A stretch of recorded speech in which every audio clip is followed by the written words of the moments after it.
Welcome to Supreme Success Online Lectures. I'm Abdurrahman by name. I'll be taking you through government as usual.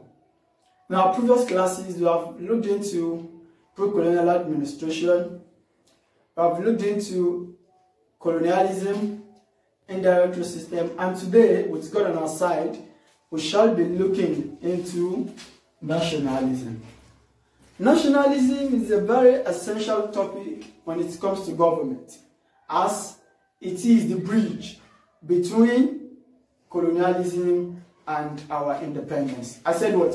Nationalism is the bridge between what? Between colonialism and independence. And what is nationalism?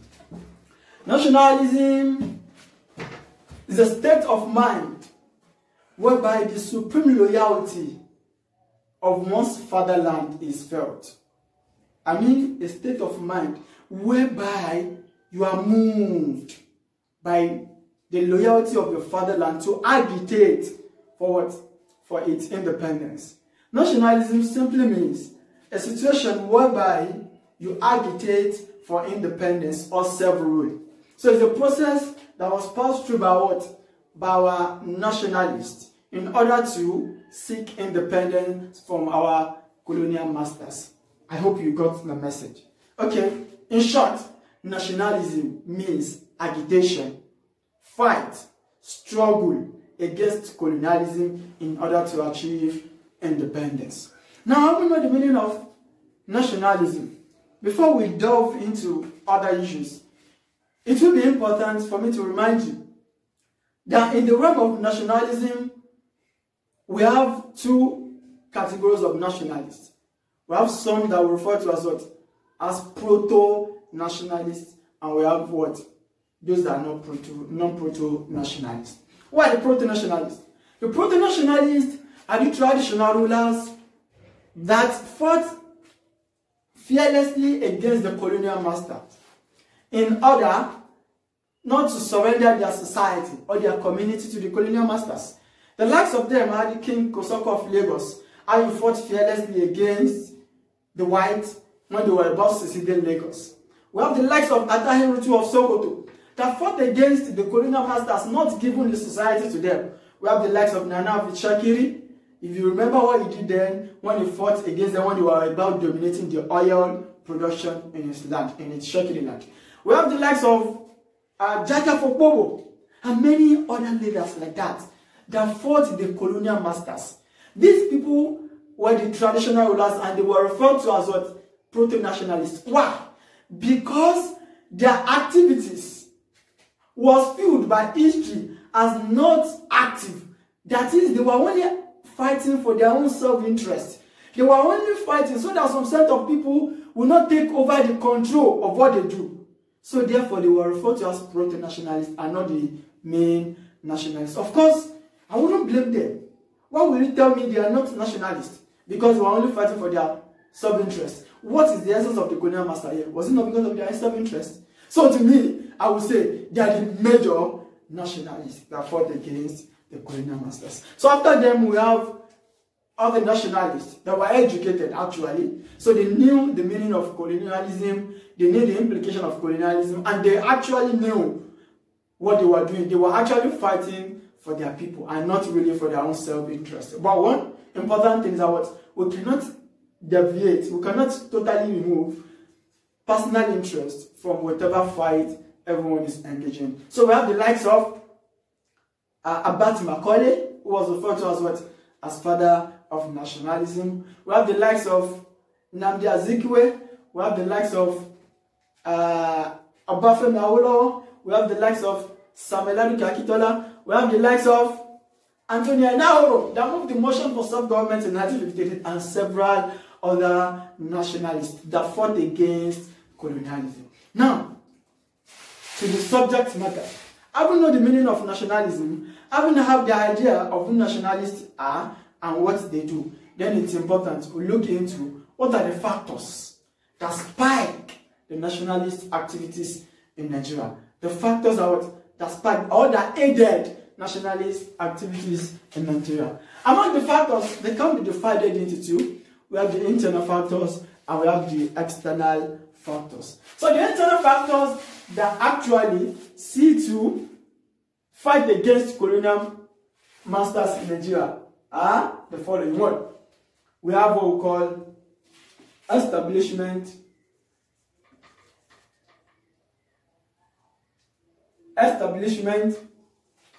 of newspaper. We have what we call formation of political party. Formation of political party. Also, we have what we call activities of trade union. Also, we have inclusion of Nigerian in the Legislative Council.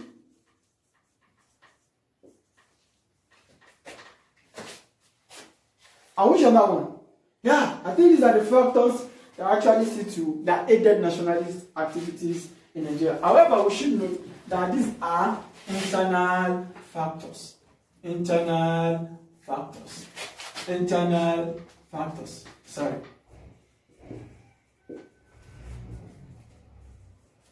So when we are done with this, we'll look into the external factors.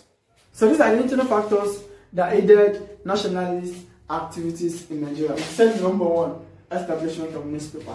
One of the factors that actually see to nationalist activities in Nigeria was establishment of newspaper. I remember the first newspaper in Nigeria was what? That is the Daily News, Lagos Daily News, that was established in 1920. 20 what? Guess? 1923 actually. So we had the first newspaper that was introduced in 1923, and that newspaper was introduced by a political party we call NNDP. That is what? Nigerian National Democratic Party. That was the first political party that was started in the history of Nigeria. And this political party was formed by who? By Abat Macaulay, father of nationalism. Abat Macaulay. So having formed the political party, they established a newspaper which will carry their activities of their party to every corner, every nook and cranny of the country. So through this newspaper, they were able to reach out to many people in different languages. Like this newspaper were printed in different languages. We have the Yoruba version, we have the Igbo version, we have the... So as to reach the local people so that they can know what is going on in the society. So the newspaper was what? Was a means of sensitizing the people, of informing the people, of enlightening the people about the evil of colonialism. So with the activities of the newspaper, more people became aware of the evil of colonialism. So to a very large extent, the newspaper played an important role, a very vital role in what? In fight against nationalism, in fight against colonial masters in order to achieve self-rule or self-governance. So the newspaper that was introduced there was what?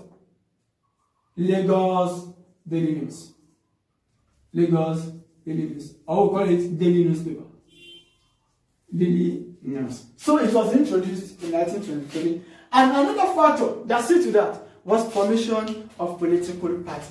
Of course, political party was the root of all other nationalist activities, because if political parties were not given chance to operate, of course there wouldn't have been formation, there wouldn't have been coming together of the elites. But because there was, remember, in Clifford Constitution of 1922, there was the introduction of a clause which we call an elective principle. So the simply meaning of the elective principle is that what? It's a situation about what? Whereby Nigerians have rights. Nigerians were given the opportunity, the chance to what? To choose their representative at the Legislative Council, whereby 4 seats were introduced in Nigeria. 3 seats were accorded to Lagos and 1 to Calabar. So in order for parties to contest to win these seats that were allocated to Lagos and Calabar, there was need for formation of power. And that was when Abat Macaulay started the political party there. He named it NNDP, the first political party that was introduced there. It was introduced in 1923. So So it was as a result of the elective principle that was introduced by Clifford Constitution of 1922. That was what gave room for what? For formation of political party. So, and I've explained to you, the elective principle is simply that Nigerians should elect their representative at the legislative council. So, the formation of political parties gave what? The elites, the enlightened one among members of the society to come together, to rub minds, decide a way forward, and how they can encourage more people to join them in the cause of what? Of fight against colonialism. And to a very large extent, formation of political parties play a very important, essential role in fight against colonialism. Another factor that we cannot do without is the activities of trade union. Of course, during this time, we cannot underestimate the importance of those market women. The importance of those trade unions, the cocoa union, the this union, the that union, they played a very important role. Because what? There was cohesion among them. Like, there was comprehension among their members.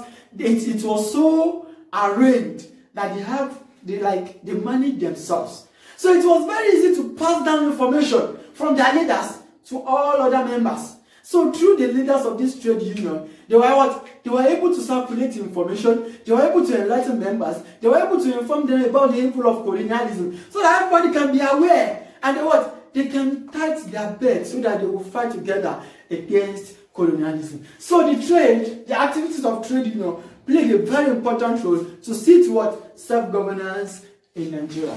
Okay, another point you should look into is what? Inclusion of Nigerians in the legislative council. Of course, it was the elective principle of 1922 that brought about this. Because initially, yes, in the Clifford Council of 1914, Nigerians were involved. Yes, we had up to 6 Nigerians in the council. We have the Oba of Oyo, we have the Oba of Benin, we have 2 emirs from the north, and several other traditional rulers were involved. But the bitter truth is that these rulers were not exposed to the tricks of Western world. I wouldn't say they are not educated. I wouldn't say they are illiterate. To me, they are not illiterate. Why? Because they knew what they were doing. If they are an illiterate, will not be able to govern the society. They governed our society peacefully before the coming of the white. Were they illiterate? Go and see the writings of Joseph Conrad in his book, Out of Darkness. He said when they came to Africa, they made a very strong system that they could not interfere, that they needed to introduce corruption before they could interfere. So, could somebody that is illiterate manage such a system? Definitely our leaders are not illiterate. It's a misgiven. It is a misunderstanding. What is illiteracy? Is it ability to read and write? No, there's more to that. They can read in their language. They can write. So, I wouldn't say they are illiterate. But what? They were not exposed to the tricks of the Western world.